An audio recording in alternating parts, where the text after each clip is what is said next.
ఎందరో చెప్పిన మాటే కదా, కళ్ళ ముందరే ఉన్న దారే కదా.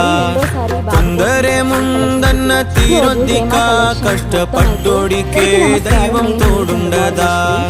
మట్టి వాసన గుర్తుంచుకోని తండ్రి ఆశే దాగుందిగా.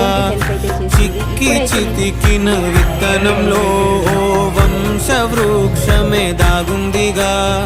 తరతరాల చెమట చుక్కలు లాల పోసెను భూమికి. బాధ్యతగా కొనసాగిన నైవేద్యమేగా స్వామికే. పేగు బంధమే ఊరికున్నది తెలుసుకుంటే స్వర్గమే. అడుగు పెడితే గడప నవ్వెను గర్భగుడి స్వగ్రామమే. ఎందరో చెప్పి